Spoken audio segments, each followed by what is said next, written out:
We have been focusing on the kingdom parables of Jesus Christ. And last week we started looking at the parable of the shrewd manager, and we'll continue and complete it today. இந்த ராஜ்யத்தின் ஓமைகளை குறித்து ஆண்டவர் இயேசு கிறிஸ்து நமக்கு போதிக்கிறதை நாம் இந்த 12வது பாகத்தில் இருக்கிறோம். கடந்த வாரத்தில் இந்த தந்திரமாக புத்திசாலித்தனமான இருந்த இந்த உக்கரானக்காரனுடைய அந்த ஓமையிலிருந்து காரியங்களை கற்றுக்கொள்ள ஆரம்பித்தோம். இந்த நாளில் அதை கற்றுக்கொண்டு முடிப்போம் என்று நான் விசுவாசிக்கிறேன். This was an unusual parable of Jesus. இது வழக்கத்துக்கு மாறான ஒரு ஓமானம். ஏனென்றால் இதில் அவன் ஒரு தந்திரசாலியாக அநீதியாக இருக்கிற ஒருவனை பார்த்து அந்த எஜமான் மெச்சிக்கொண்டான் இருக்குது. அநீதியை பார்த்து அவன் ஏமாற்றுவதை நமக்கு ஆண்டவர் போதிக்கவில்லை. அதன் பின்னணியில் இருக்கிற சில காரியங்களை போதிக்கிறதுனால நாம் ஜாக்கிரதையாய் இந்த ஓமையை பார்த்து அதில் இருக்கிற பாடங்களை கற்றுக்கொள்ள வேண்டும் என்று ஆவியானவர் நமக்கு போதித்துக் கொண்டிருக்கிறார். Mainly, this parable illustrates the way God wants us to use money and other God-given resources. இந்த ஓமானம் மூலமாக தேவன் நமக்கு கொடுத்திருக்கிற ஐஸ்வர்யம், வசதிகள், வாய்ப்புகள், தாளந்துகள், திறமைகள், சந்தர்ப்பங்கள், இதெல்லாம் ஆண்டவர் நமக்கு கொடுத்திருக்கிற ஆசீர்வாதங்கள். இவைகளை எப்படி உபயோகப்படுத்த வேண்டும் என்பதற்கான ஒரு உதாரணமாக இயேசு கிறிஸ்து நமக்கு இதை சொல்லிக் கொடுக்கிறார். கடந்த வாரத்தில் ஒரு சில காரியங்களை திரும்ப ஞாபகப்படுத்துகிறேன். It's about giving account to the master. நம்ம எஜமானுக்கு ஒரு நாள் நம்ம கணக்கு கொடுக்க வேண்டும். ஏன்னா 2வது வசனத்துல உன்னுடைய உக்கரான ஊழியத்துக்கு நீ ஒரு கணக்கு கொடுன்னு எஜமான் சொன்னான்.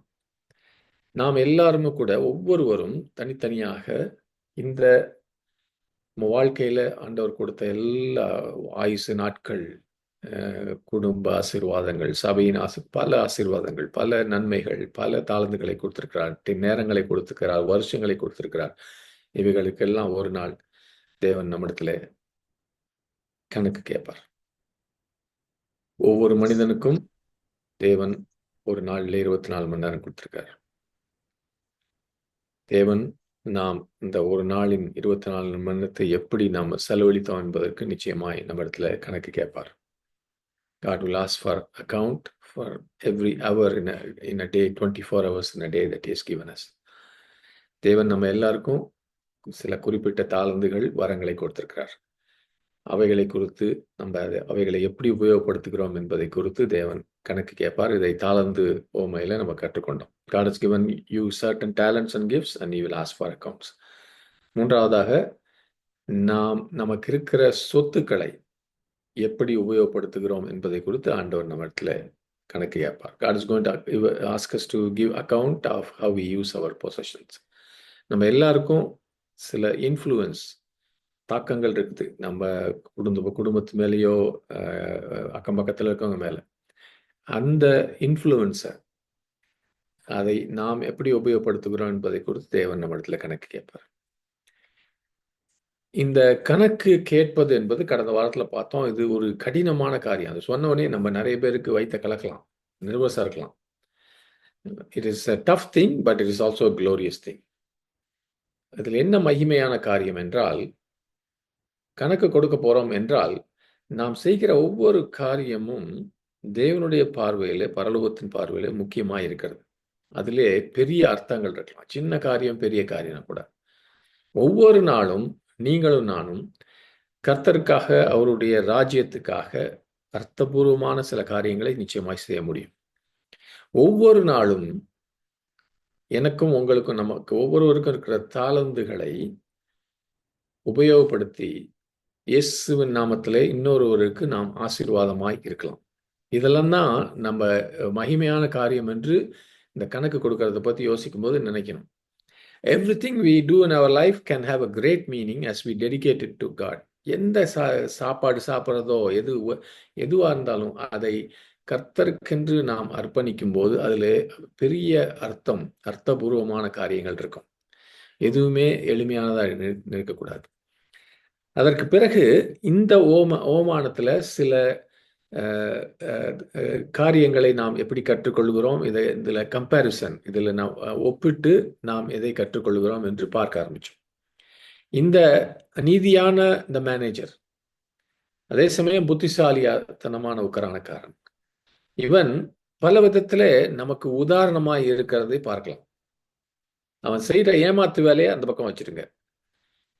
ஃபர்ஸ்ட் அவனுக்கு தன்னுடைய வாழ்க்கை, தன்னுடைய வேலைக்கு குறித்து கணக்கு கேட்க போகிறார் என்று தெரிந்த பிறகு அதை அவன் மிகவும் ஜாக்கிரதையாக, சீரியஸாக எடுத்துக்கொண்டான். நீங்களும் நான் எடுத்துக்கொள்கிறோமா? இன்னைக்கு நான் சொல்றேன் உங்களுக்கு, எனக்கும் நான் சொல்லிக் கொள்கிறேன், தேவன் நம்ம இடத்துல நம்ம வாழ்க்கையை குறித்து கணக்கு கேட்க போகிறார். அதை எவ்வளவு நம்ம சீரியஸா இதை எடுத்துக்கொள்கிறோம். ரெண்டாவது, இந்த புத்திசாலித்தனமான இந்த உக்ரானக்காரன், இந்த மேனேஜர், தன்னுடைய இன்றைய அந்தஸ்து, இன்றைய நிலைமை, இன்றைய பொசிஷன், இன்றைய ஸ்தானத்தை பயன்படுத்தி ஒரு நல்ல எதிர்காலத்துக்காக அவன் அதை உபயோகப்படுத்த ஆரம்பிக்கிறான். நாம் அப்படி செய்கிறோமா? மூன்றாவது, நாம் கற்றுக்கொண்டோம் எப்படி இந்த உலகத்துல இருக்கிற ஜனங்களே சொன்னார், உலகத்து ஆளுங்களை பாரியான், உலகத்துல இருக்கிற ஆளுங்க தங்களுடைய லாபத்துக்காக, தங்களுடைய இன்பத்துக்காக எவ்வளவு ஒரு ஆர்வத்தோடு, ஊக்கத்தோடு, உத்வேகத்தோடு உழைக்கிறார்கள் என்று பார்த்து, அதே போல நீங்களும் நானும் அதே உத்வேகத்தோட, அப்படிப்பட்ட ஆர்வத்தோடு நம்ம தேவனுடைய ராஜ்யத்துக்கு அடுத்த காரியங்களை நாம் பின்பற்றுவோமானால், அவைகளை பிடித்து கொள்ள நாம் முயற்சி செய்வோமானால், நம்மை சுற்றி இருக்கிற உலகமே மாறுவதற்கு நிச்சயமாக சான்ஸ் இருக்குது. நாலாவதாக நாம் பார்த்தோம், every person is good at something. நம்ம எல்லாருமே ஏதாவது ஒரு காரியத்துல நாம் நேர்த்தியாய் செய்ய முடியும். ஒவ்வொருவருக்கும், உனக்கும் எனக்கும் தேவன் ஏதாவது ஒரு காரியத்தை கொடுத்திருக்கிறார். You have some God given resource.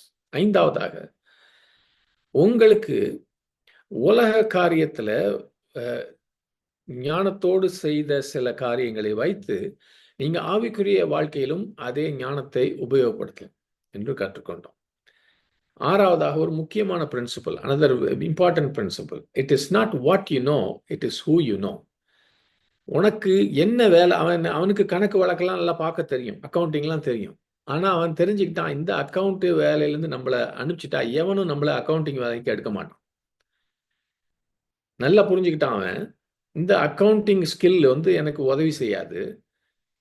ஆனா யார் என்னை, எந்த மனுஷர்கள் என்னை தெரிந்து கொள்கிறார்கள், அவர்கள் மூலமாக நான் பயன்பெறுவேன். So it is not what you know, it is who you know. இது முக்கியமான ஒரு காரியம். யாரை நீங்கள் நண்பராக்குகிறீர்கள் என்பது முக்கியம். ஏழாவதாக ஒரு பிரின்சிபல் கற்றுக்கொண்டோம். 9வது வசனத்துல ஆண்டவராகிய இயேசு சொல்லுகிறார், அநீதியான அந்த உலக பொருளினாலே நீங்கள் நண்பர்களை உங்களுக்கு என்று உருவாக்கி கொள்ளுங்கள். Jesus said, I say to you, make friends for yourselves by unrighteous mammon. அப்படின்னா, இந்த நாளிலே இருக்கிற நம்ம கையில இருக்கிற பணம், சொத்து, சுகம், இந்த காரியங்கள், கார் இருக்கலாம், இது இருக்கலாம், இவைகளை நாம் நித்தியத்துக்கான ஒரு நோக்கத்துக்காக இப்பொழுதே திட்டம் போட்டு அதை பயன்படுத்தணும். ஒரு உதாரணம் சொல்றேன். இங்கே அபுதாபியில் இருக்கிறவங்களுக்கு, அந்த காலத்துலலாம் ஒரு கார் வாங்குறது, டிரைவிங் லைசன்ஸ் வாங்குறது பெரிய காரியமா இருக்கும். அதனால பல பேர் நம்ம ஊழியத்துக்கு போகும்போது ஒரு கார்ல அடைச்சிக்கிட்டு போவோம். அப்ப நிறைய பேர் சொல்லுவாங்க, பிரதர் எனக்கு கார் வந்துச்சுன்னா நிச்சயமா நான் அங்க போவேன், இங்க போவேன், ஊழியத்துக்கு போவேன், யாரையாவது கூப்பிட்டு வருவேன் சர்ச்சுக்கு, இதை செய்வேன், அதை செய்வேன். அதுல ஆனா பல பேர் அதை செய்யல.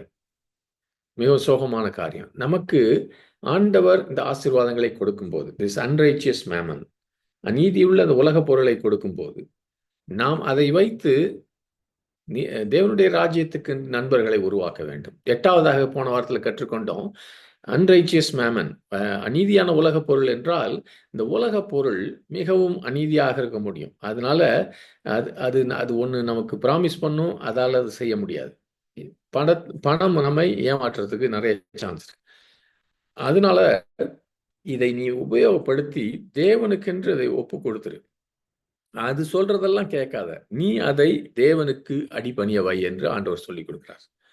இன்றைக்கு இந்த இந்த இந்த கம்பேரிசன், இந்த ஒப்பிடுவதோடு நம்ம இன்னும் சில காரியங்களை கற்றுக்கொள்ள போகிறோம். யாராவது வாசிங்க 10, 11, 12. கொஞ்சத்திலே கொஞ்சத்திலே உண்மையுள்ளவன் உண்மையுள்ளவன் அநேகத்திலும் உண்மையுள்ளவனாய் இருக்கிறான். கொஞ்சத்திலே அநீதி உள்ளவன் அநேகத்திலும் அநீதியுள்ளவனாய் இருக்கிறான். அநீதியான உலக பொருளை பற்றி நீங்கள் உண்மையாயிராவிட்டால் யார் உங்களை நம்பி உங்களிடத்தில் மெய்யான பொருளை ஒப்புவிப்பார்கள்? அதாவது ஆண்டவருடைய வார்த்தையில நல்லா கவனிச்சீங்கன்னா, இந்த பணமும் இந்த உலக பொருளும் அவருடைய பார்வையிலே இருக்கிற காரியங்களிலே மிகவும் எளிதான, கொஞ்சம் கொஞ்சம் இது வந்து லீஸ்ட், இங்கிலீஷ்ல லீஸ்ட்னா எல்லாத்திலையும் விட குறைச்சது. அது மிகவும் குறைந்தது. அது கொஞ்சத்திலே அப்படின்றாரு. அப்படின்னா இது கொஞ்சம் யான்றாரு. அதே சமயம் நமக்கு இது இந்த கொஞ்சமா இருக்கிறது தான் நம்ம வாழ்க்கையில தேவ மகிமை நமக்கு வரும்படியாக, நித்தியத்திலே பெரிய காரியங்களை நாம் பெற்றுக்கொள்ளும்படியாக, நமக்கு இருக்கிற ஃபைனான்சியல் ரிசோர்சஸ், பண காரியமோ, சொத்து கித்து இதெல்லாம் வந்து இதை அதிகமாய் நம்ம உபயோகப்படுத்தலாம். It is one of the greatest things we have to manage and to God's glory. கொஞ்சமாய் நம்ம பார்வையில் இருக்கணும். ஆனா பாருங்க, நம்ம நம்ம பார்வைகள்லாம் தலைகீழா இருக்குதுன்னு நான் நினைக்கிறேன். பணம் வந்த உடனே, ஒரு வீடு கட்டின உடனே, ஒரு கார் வாங்கின உடனே, இப்படி பெரிய நகையோ எதுவோ இந்த சொத்து சேர்த்த உடனே அது நமக்கு மிகவும் பெரியதாய் தெரிகிறது. தேவனுடைய பார்வையில அது ரொம்ப சிம்பிள், ஒண்ணும் கிடையாது. தங்க வீதிகள் இருக்கும், தங்கம் காலு கீழே இருக்கும் பரலோகத்துல. அப்படின்னா அது அப்படிதான் பார்க்கிறாரு அவர். நம்ம தலைகீழா பார்க்கிறோம், இதை பெருசா நினைக்கிறோம். அதனால நாம் ஊழியத்தையும் வரப்போகிற மகிமையையும் குறைச்சலான்னு நினைக்கிறோம். ஆண்டவர் அதை தலைகீழா பார்க்கணும்னு சொல்லி கொடுக்குறாரு இயேசு கிறிஸ்து. நம்ம நமக்கு எந்த வசதி இருந்தாலும், பண வசதிகள், சொத்துகள் இருந்தாலும், அதை தேவனுடைய மகிமைக்கு உபயோகப்படுத்த வேண்டும் என்பதை குறித்து தேவன் கரிசனை உள்ளவராயிருக்கிறார். ஆனாலும் கூட தேவனுடைய பார்வையிலே, தேவனுடைய தராசுல அந்த பணம் என்பது மிகவும் ஒரு கொஞ்சமான ஒரு காரியம். Therefore, if a person cannot be faithful in managing the least, இந்த கொஞ்சத்தை அவன் நிர்வகிக்க உண்மையுள்ளவனாய் இல்லாமல் இருந்தால், அவனுக்கு அதிகத்துல எப்படி அவன் உண்மையா இருப்பான்? அவன்கிட்ட எப்படி அவனை நம்பி கொடுப்பார்? நம்ம பரலோகத்துக்கு போகும்போது நம்ம எல்லாருக்கும் ஒரு ஒரு சீப்பான ஒரு நினைப்பு இருக்குது. நம்ம போய் சும்மா அப்படி கையை கட்டிட்டு உட்கார்ந்துருப்போம். வேலைக்கு சாப்பாடு போடுவாங்க, ஏதாவது இருக்கும் அப்படின்னு.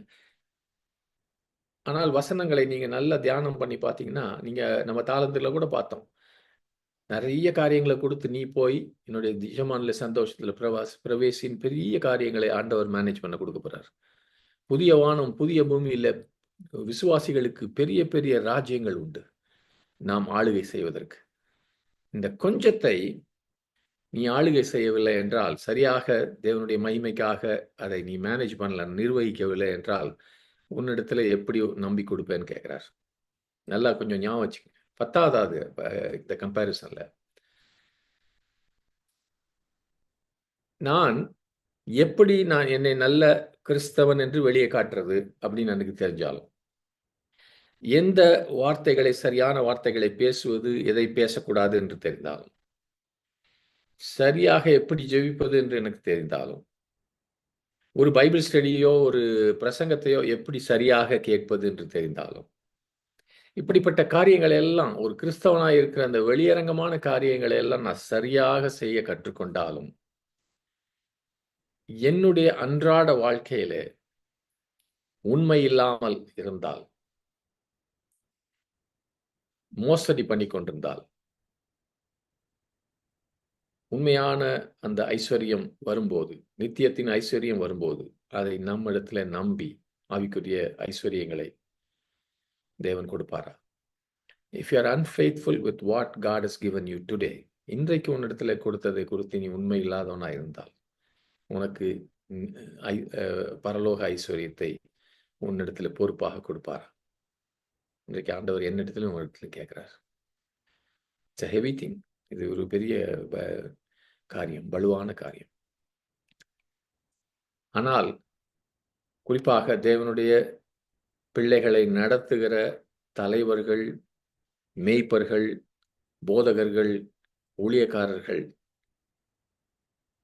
தங்களுக்கு ஆண்டவர் கொடுத்த அந்த காரியங்களிலே உண்மையும் உத்தமமாய் அதை உக்கரானக்கார ஊழியக்காரனாய் இருக்க வேண்டும்.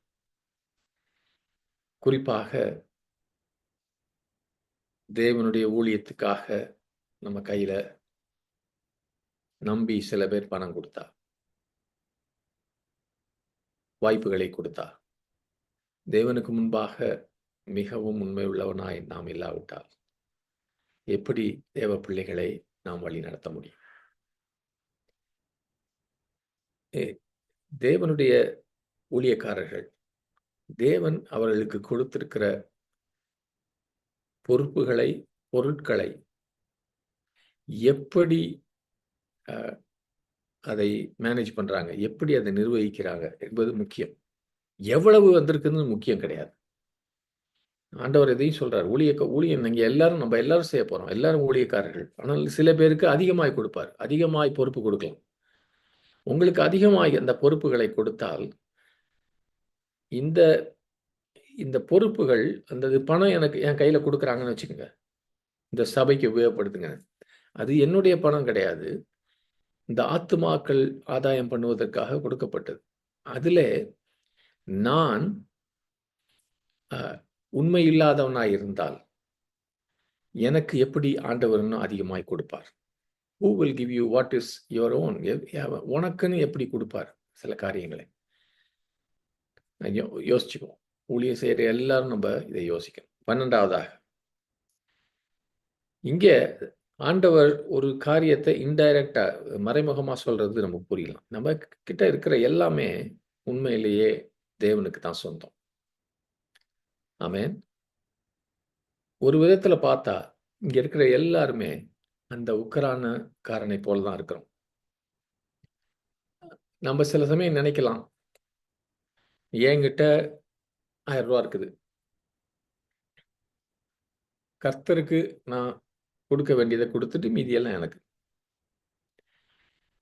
சில பேர் தசம பாகம் கொடுக்குறீங்க, அப்ப 1000 ரூபா வந்துச்சுன்னா 100 ரூபா கொடுக்குறேன், 900 ரூபா என்னோடது.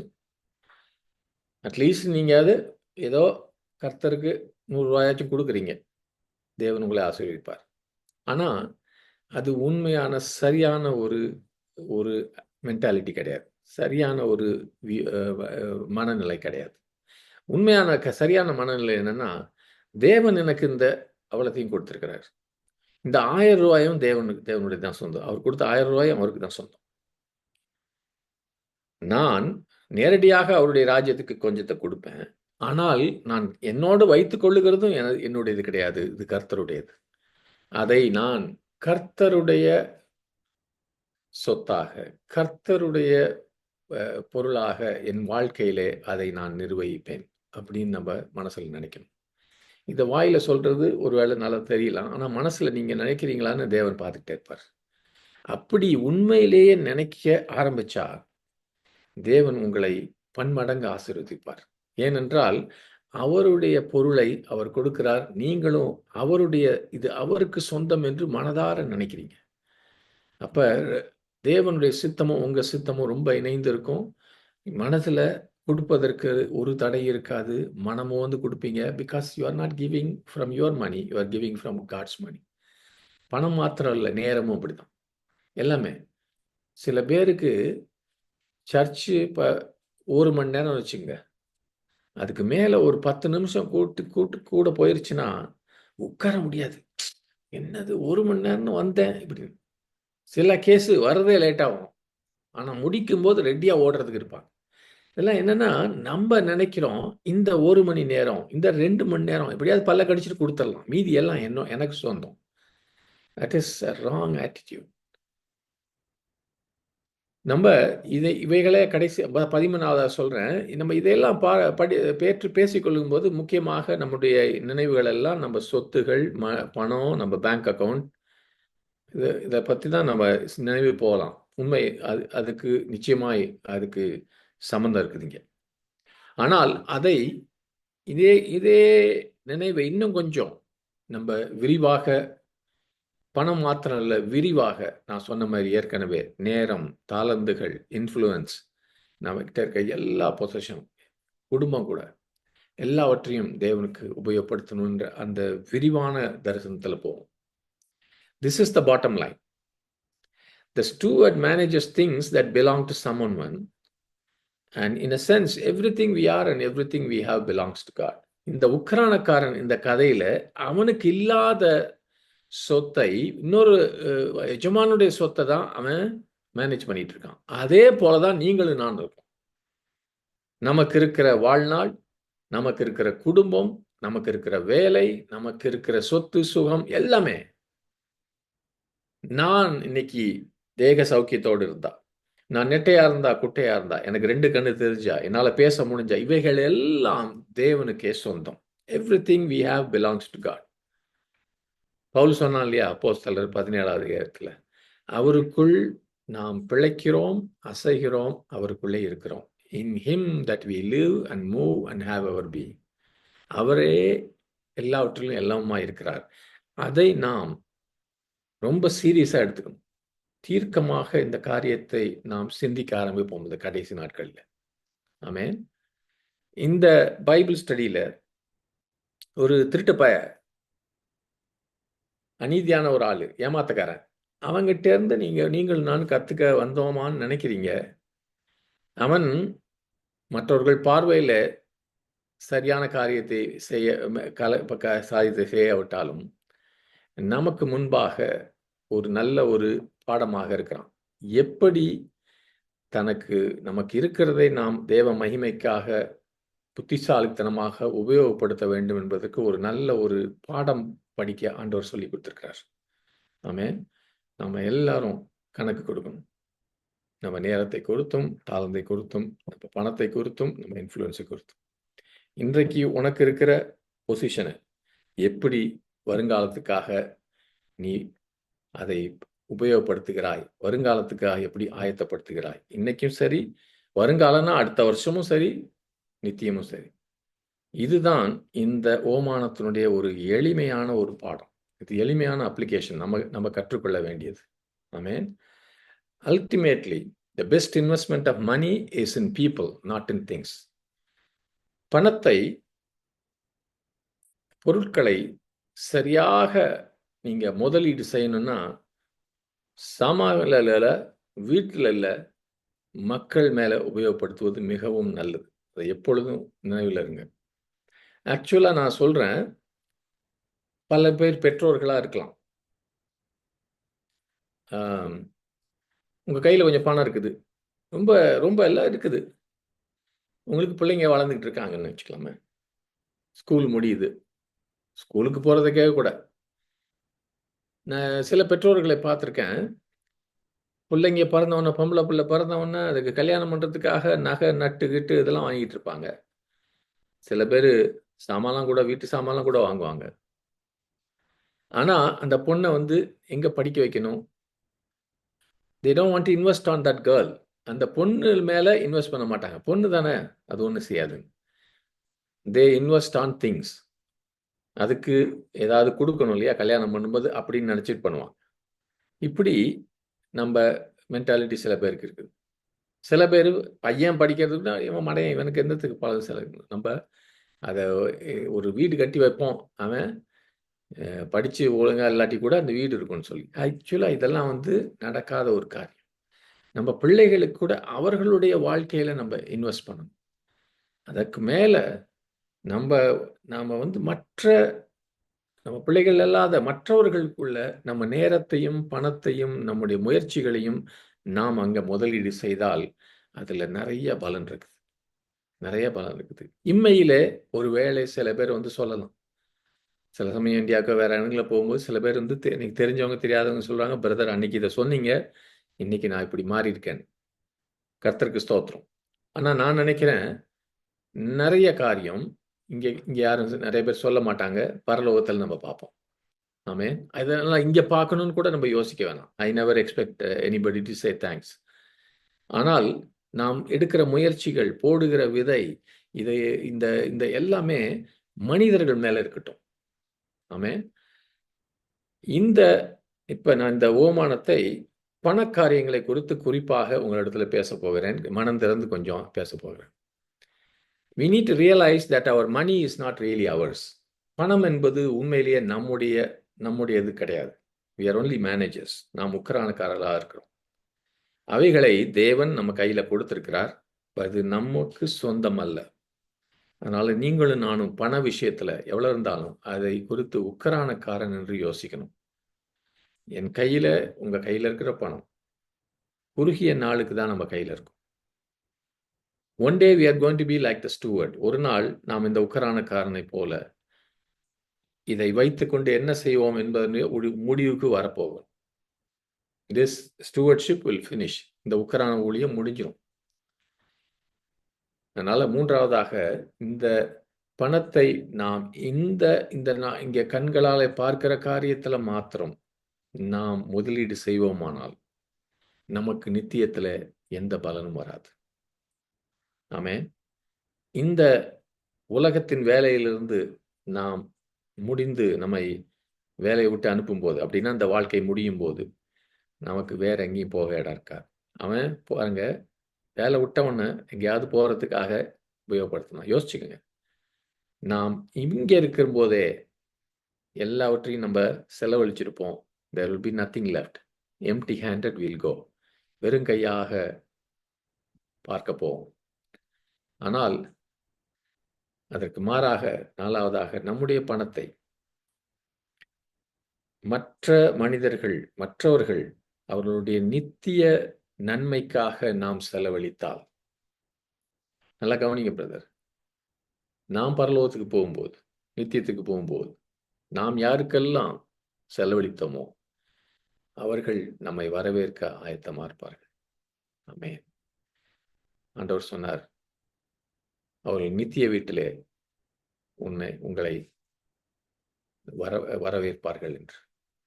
This is the real essence of this parable. That we can invest our money in people now, in time, in such a way that they will be in our debt. And one day when we pass out of time into eternity, they will be there to welcome us. இதுதான் முக்கியமாய் பணத்தை குறித்து நாம் இந்த ஓமானத்துல கற்றுக்கொள்வது. இந்த நாட்களிலே நாம் அதை சரியான விதத்திலே மற்ற ஆத்துமாக்களுக்காக நாம் செலவழித்தால் அவர்கள் நமக்கு நித்தியம் வரைக்கும் கடனாளிகளா இருப்பாங்க. நித்தியத்துக்கு நாம் போகும்போது நம்மை வரவேற்க நினைப்பாங்க.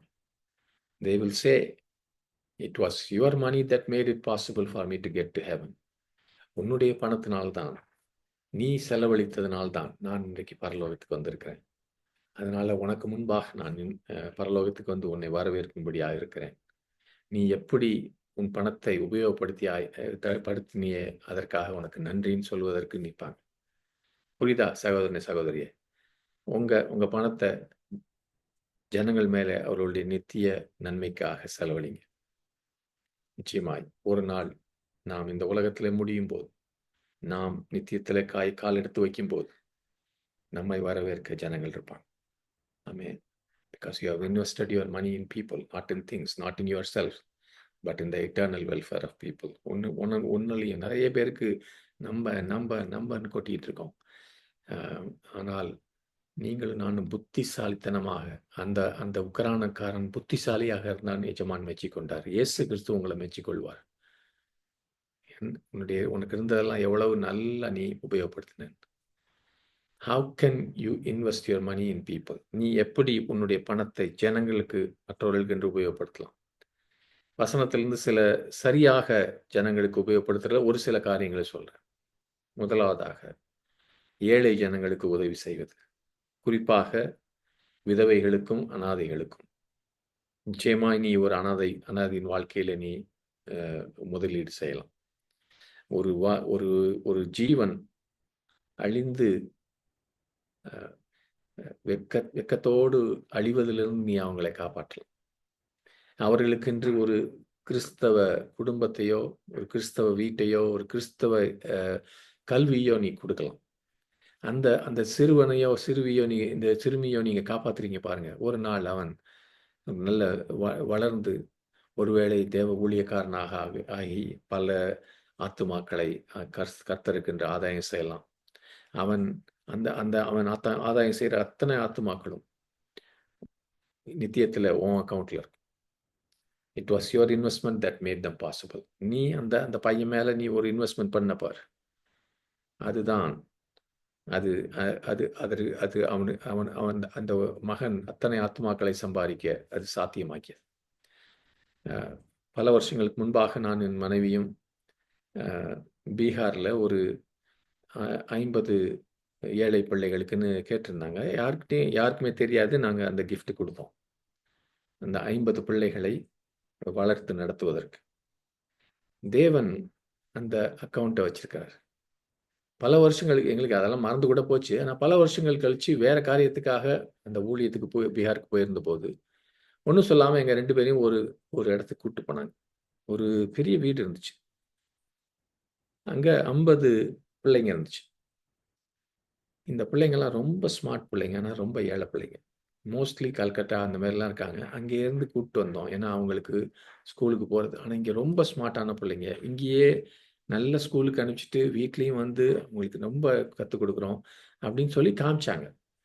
இந்த பிள்ளைங்க அவ்வளவு ஸ்மார்ட்டாக இருந்துச்சுங்க. முகமே பிரைட்டாக இருந்துச்சு. முடிச்ச அப்புறம் எங்களை கூப்பிட்டு போன சகோதரர் சொன்னார், பிரதர், இதுதான் நாங்கள் நீங்கள் கொடுத்த கிஃப்டை வச்சு பண்ணது. கர்த்தருக்கு ஸ்தோத்திரம். ஆமென். நிறைய வழி வாய்ப்பு இருக்குது நமக்கு உதவி செய்வதற்கு. 2வதாக, சுவிசேஷத்தை உலகமெங்கும் எடுத்து செல்ல நாம் இன்வெஸ்ட் பண்ணலாம். நாம் நம்முடைய பணத்தை உபயோகப்படுத்தலாம். யாராவது வாசிங்க வெளிப்படுத்தின விசேஷம் 5வது அதிகாரம் 9, 10. தேவரீர் புஸ்தகத்தை வாங்கவும் அதன் முத்திரைகளை உடைக்கவும் பாத்திரராய் இருக்கிறீர்.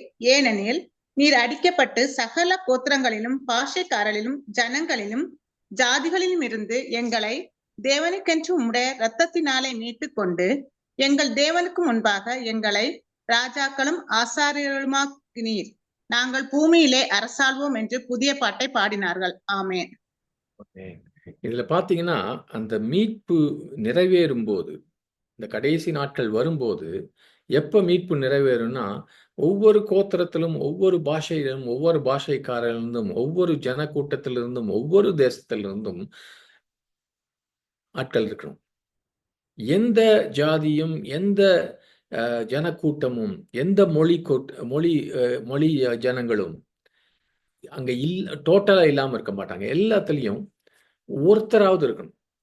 The Church of Jesus cannot be complete until there is at least one representative from every tribe, language, people and nation. அப்ப நாம் நம்முடைய பணத்தை, இந்த சுவிசேஷத்தை இதுவரைக்கும் அறிவிக்கப்படாத, இதுவரைக்கும் தெரியாத ஜனக்கூட்டங்கள் மத்தியிலே அறிவிப்பதற்காக நம்ம ஒருவேளை போக முடியாமல் இருக்கலாம். நாம் அதற்கான ஒரு முதலீடு செய்வோமானால், அந்த முதலீடு மூலமாக ஒருவனோ 10 பேரோ அந்த ஜனக்கூட்டத்திலிருந்து வரும்போது, இயேசுவை நம் விசுவாசித்து வரும்போது, ஒரு நாள் தேவனுடைய பிரசன்னத்துல, நித்தியத்துல அந்த ஜனக்கூட்டத்திலிருந்து வந்து ரட்சிக்கப்பட்டவர்கள் உங்க அக்கௌண்ட்ல இருப்பாங்க. அவர்கள் அவர்களுடைய நித்திய வீட்டுல உங்களை வரவேற்க இருப்பாங்க. எல்லாருக்கும் தெரிஞ்சிடும். அப்ப எதுவும் மறைவா இருக்காது. ஆண்டவர் சொன்னார், நீ மறைப்பிடத்துல செய்யறதெல்லாம் அவர் பப்ளிக்கா அவர் காட்டுவார். Because we wisely invested our money in people. ஜனங்களிலே நம்முடைய பணத்தை நாம் போட்டோம். சகோதரனே, சகோதரியே, we are merely stewards of his resources. அவர் நமக்கு கொடுத்ததை நாம் அதை மேனேஜ் பண்றதுக்கு மாத்திரம் நான் உக்கரான ஊழியம் தான் இருக்குது. அதனால ஒரு சில வார்த்தைகளை நான் தசம பாகத்தை குறித்தும் காணிக்கைகளை குறித்தும் சொல்ல விரும்புகிறேன். நிறைய பேர் இந்த நாட்களிலே இந்த தசம பாகத்தை குறித்து சொல்லுவதை குறித்து நம்ம, ஏன்னா உண்மையிலேயே ரட்சிக்கப்பட்டவர்கள் தானாக கொடுப்பாங்கன்னு சொல்றதில்லை. உண்மைதான். ஒருவேளை என்னுடைய மனம் மாறி இருந்தால் உதாரணமாக கொடுக்கறதுக்கும் இருக்கலாம்.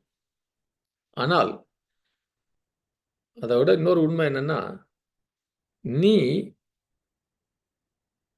தேவனுடைய காரியத்துக்காக கொடுக்காமல் இருந்தால், உன்னுடைய தசமபாகத்தையும் காணிக்கையும் நீ பிடித்து வைத்துக் கொண்டிருந்தால், உன்னுடைய இருதயத்துல உண்மையான பிடிப்பு எங்க இருக்குது, எது மேல இருக்குது என்பதை காட்டுகிறது. Your giving in many cases shows how much you love the Lord and how much you are committed to His kingdom. நீ எப்படி கொடுக்கிறாய் என்பது பல நேரங்களிலே நீ எந்த அளவுக்கு கர்த்தரை நேசிக்கிறாய், எந்த அளவுக்கு அவர் ராஜ்யத்தை குறித்த ஒரு வைராக்கியத்தோடு இருக்கிறார், அதற்கென அர்ப்பணிப்போடு இருக்கிறார் என்பதை காட்டுகிறது. தசமபாகம் என்பது ஒரு சிம்பிளான ஒரு காரியம். தேவன் கொடுத்திருக்கிற இந்த மகத்தான ஆசீர்வாதங்களை கம்பேர் பண்ணும்போது இது ஒரு சின்ன ஒரு காரியம். ஆனால் அதே சமயத்துல நாம் தசமபாகத்துல கொடுக்காமல் இருந்தால் வேத வசனம் தேவனிடத்திலிருந்து அதை திருடுகிறதாக காட்டுகிறது. இயேசு கிறிஸ்து அதான் சொல்றாரு, நீ கொஞ்சத்துல உண்மையாயிருந்தால் அதிகத்திலே நீ உண்மையாயிருப்பாய். If you are not faithful in what is least, இந்த கொஞ்சத்திலே நீ உண்மை இல்லாமல் இருந்தால் எப்படி நீ உண்மையான ஐஸ்வர்யத்தை உனக்கு யார் கொடுப்பார்? ஆண்டவர் இயேசு கிறிஸ்து சொல்லி கொடுத்தாரு, no servant can serve two master. எவனும் 2 எஜமானுக்கு ஊழியம் செய்ய முடியாது. நீ உலக பொருளுக்கும் தேவனுக்கும் ஒரே நேரத்தில் ஊழியம் செய்ய முடியாது. அப்ப பிராக்டிக்கலா என்னன்னா, நீ தேவனை கனப்படுத்தணும்னா உலக பொருள்கள் உனக்கு எஜமானாய் மாற நீ விடக்கூடாது. அவைகளை தேவனுக்கு மேல நீ வைத்தால் அவருக்கு நீ ஊழியம் செய்ய முடியாது. It's not rocket science, it's a profound truth. இது பெரிய ஒரு கற்றுக்கொள்ள கஷ்டமான ஒரு காரியம் இல்லை. இது எளிமையானது, ஆனாலும் ஆழமான ஒரு சாத்தியம். You cannot have Jesus as your Lord and simultaneously you cannot hoard your wealth for yourself. இயேசு கிறிஸ்துவை நான் இரட்சகர் என்று ஒரு பக்கத்தில் வைத்துக்கொண்டு எனக்கு இருக்கிற எல்லா சொத்து சுகம் பணம் எல்லாம் எனக்கென்று பதுக்கி வைத்து கொண்டும் இருக்க முடியாது. என்னை பொறுத்தவரையில இந்த காரியங்களை குறித்து நான் பிரசங்கம் பண்ணதே இல்லை. அது என்னுடைய பெரிய தவறு. That's a mistake I plan to correct. இந்த ஒரு தவறை நான் திருத்த வேண்டும் என்று ஆவியானவர் எனக்கு சொல்லிக் கொடுக்கிறார். முதலாவதாக இந்த வருகிற ஞாயிற்றுக்கிழமை ஆராதனையில இதை முதலாக என்னுடைய வாழ்க்கையில நிச்சயமா இந்த சபையில 35 வருஷத்துல முதலையாக கர்த்தருக்கு கொடுப்பதை குறித்து, தசம பாகத்தை குறித்து, காணிக்கையை குறித்து, இது ஒரு வேதத்தின் காரியம். இது நம்முடைய ஆராதனையின் ஒரு பங்கு, நம்முடைய விசுவாச வாழ்க்கையின் ஒரு பங்கு என்று வசனத்திலிருந்து போதிக்க இருக்கிறேன். உண்மைதான், உலகத்தில் பல ஊழியக்காரர்கள், பாஸ்டர்கள், பிரசங்கிமார்கள், சுவிசேஷ ஊழியர்கள் நிறைய இடங்கள்ல போய் கொடுன்னு சொல்லிட்டு இருக்கலாம். ஒருவேளை அவர்கள் சொல்லுவது சுயநல நோக்கத்தோடு அவங்க தனிப்பட்ட அவங்களுடைய கெயினுக்காக சொல்லி கொண்டிருக்கலாம். இதனால பல விசுவாசிகள் தங்களுடைய விசுவாச வாழ்க்கையில கூட தடுமாறுறாங்க இப்படிப்பட்டது. ஆனால் என்னை பொறுத்தவரையில எனக்கு அந்த ஒரு மோட்டிவ் கிடையாது. ஏனென்றால் பவுல் சொல்றார் இல்லையா, 1 கொரிந்தியர் 9:18, நான் சுவிசேஷத்தை பிரசங்கிக்கும் போது எந்த விதமான ஆதாயமும் அதில் வரும்படியாக நான் பிரசங்கிப்பதில்லை. அவன் பவுல் சொன்னா அதை தான் நான் செய்து கொண்டிருக்கிறேன். I never receive any benefit for doing the kingdom work. இந்த ராஜ்யத்தின் வேலைக்கு எனக்கு பர்சனலாக சின்ன விதத்தில் கூட எந்த பெனிஃபிட்டும் நான் பெற்றல. யாராவது எனக்கு ஏதாவது சின்ன கிஃப்ட் கொடுத்தா கூட நிச்சயமாய் அதற்கு மாறாக அதற்கு மேலாக எதையாவது நாங்கள் திருப்பி கொடுத்துருவோம். We don't want to be in any debt or anything, any account from anybody for doing God's work. இந்த 50 வருஷமாக நான் ரட்சிக்கப்பட்டு மிகவும் கஷ்டத்திலிருந்து நாட்களில் கூட பவுல் சொல்கிறான், அப்போஸ்தலர் 20 உங்களுடைய வெள்ளியோ பொன்னையோ உங்களிடத்தில் இருக்க அருமையான ஆடைகளையோ நான் ஒரு நாளும் நாடியதில்லை. இந்த கரத்தினாலே என்னுடைய தேவைகளையும் சந்தித்து என்னோட சுற்றி இருக்கிறவர்களுடைய தேவையும் நான் சந்தித்தேன் என்று உங்களுக்கு தெரியும் சொல்லி, அதை நான் உண்மையிலேயே அந்த காலத்திலே கற்றுக்கொண்டு அதை நான் கீழ்ப்படிந்து கொண்டிருக்கிறேன். இந்த காரியங்களை நான் பகிர்ந்து கொள்ளும் போது இது டிசிஎஃப் சபைக்காகவோ அல்லது எந்த ஒரு மிஷினரி ஆர்கனைசேஷனோ வேற எதுக்காக கூட நான் அதை பகிர்ந்து கொள்ளல. இது நான் பகிர்ந்து கொள்வதனுடைய நோக்கம், நீங்களும் நானும் தேவனுடைய ராஜ்யத்தில் கீழ்ப்படிய வேண்டியதில் ஒரு முக்கியமான இது சத்தியம். I am sharing this only as an essential truth for you and me to obey in the kingdom of God. யாருக்கு நீங்க கொடுப்பீங்க. எங்க கொடுப்பீங்கன்றது என்னுடைய கவனம் கிடையாது. எங்க கொடுத்தாலும் நாம் கர்த்தருக்கென்று கொடுக்கிறோம். ஆனாலும் கூட என்னுடைய பார்வையில நான் பார்க்கும்போது பல ரட்சிக்கப்பட்ட கிறிஸ்தவர்கள் அதிகமாய் பார்க்கிறேன். தேவைகளோடு, கடன்களோடு, தரித்திரத்துல இருக்கிறாங்க. ஏனென்றால், ஒண்ணு இந்த தேவனுடைய ராஜ்யத்தை குறித்த சில காரியங்கள், இந்த காரியத்தை குறித்து அவர்கள் அறியாமல் இருப்பது. 2வது, தங்களுக்குள்ள இருக்கிற அநீதியான இந்த உலகப் பொருளை பரலோகத்தில் பொக்கிஷங்களை சேர்க்கும்படியாக அவர்கள் அவைகளை சேர்த்து வைக்கிறதில்ல. அவைகளை இன்வெஸ்ட் பண்றதில்ல. அதனால வருகிற ஞாயிற்றுக்கிழமை உங்களுக்கு நேரம் இருக்குமானால் டிசிஎஃப் சர்வீஸ்க்கு வாங்க. அங்க போதிக்க ஆரம்பிப்போம். இல்லாட்டி நீங்க யூடியூப்லயோ லைவ் ஸ்ட்ரீம்லயோ கேட்கலாம். நம்ம எல்லாருமே, நானும் நம்ம எல்லாருமே உதாரத்துவமாய், உற்சாகமாய் கொடுக்கிற இந்த வழக்கத்துல, இந்த கட்டுப்பாட்டுல நம்ம எல்லாருமே வளரணும். நாம இந்த நாள்ல கத்துக்கொண்டது, நம்முடைய பணத்தையும், நமக்கு இருக்கிற நேரத்தையும், நமக்கு இருக்கிற தாழ்ந்துகளையும் ஞானமாய், புத்திசாலித்தனமாய் உபயோகப்படுத்தி அவைகளை இன்வெஸ்ட் பண்ணணும். ஆமென். The message of this parable is that you are accountable to God. இன்னைக்கு இந்த மெசேஜினுடைய முக்கிய சாராம்சம் என்னன்னா, நீயும் நானும் தேவனுக்கு நாம் கணக்கு கொடுக்க வேண்டும். ஆமென். You are accountable to the resources and the blessings that God has provided you through all your life. இந்த நாள்ல உன் குடும்பத்தை கொடுத்திருக்காரு, பிள்ளைகளை கொடுத்திருக்காரு, அதெல்லாம் ஆண்டவர் கொடுத்தது. அதனால நம்ம இந்த காரியங்களை நம்ம பல விதத்துல, பல ஓமானங்கள்ல ஆண்டவர் இயேசு கிறிஸ்து சொல்லி கொடுக்க பார்க்கணும். வெவ்வேறு விதத்துல தாளந்துகள், இந்த மீனான்ற ஓமை, இந்த புத்திசாலித்தனமான இந்த மேனேஜர், நான் வர வாரத்துல பார்க்க போகிறோம், கர்த்தருக்கு சித்தமானா, அல்லது இந்த கெட்ட குமாரன், இதுல எல்லாமே இந்த காரியத்தை தான் ஆண்டவர் சொல்லி கொடுக்கிறார். அக்கௌண்டபிலிட்டி. ஐ ஆம் அக்கௌண்டபிள் டு காட். கர்த்தருக்கு நான் கணக்கு கொடுக்கணும். எனக்கு ஆண்டவருக்கு கணக்கு கேட்கறது, உங்களுடைய கணக்கு எங்க இருக்குன்னு நீங்க தெரிஞ்சுக்கணும்னு நான் சொல்லிக் கொடுக்கணும்னு ஆண்டவர் சொன்னார். அதனால சொல்லிக் கொடுக்குறேன். I ask you to consider what kind of steward you are. நீ எப்படிப்பட்ட உக்கரானக்காரனாய் இருக்கிறான் என்பது யோசித்து பார். ஒரு நியாயமான உக்கரானக்காரனாய் இருக்கிறாயா, அநீதியான உக்கரானக்காரியா இருக்கிறாயா? நம்ம ஒரு ஜெபத்தை செய்ய போறோம். அதை முதல்ல படிப்போம். ஏன்னா அதை படிச்சு நம்ம புரிந்து கொண்டு அந்த ஜெபத்தை செய்வோம்.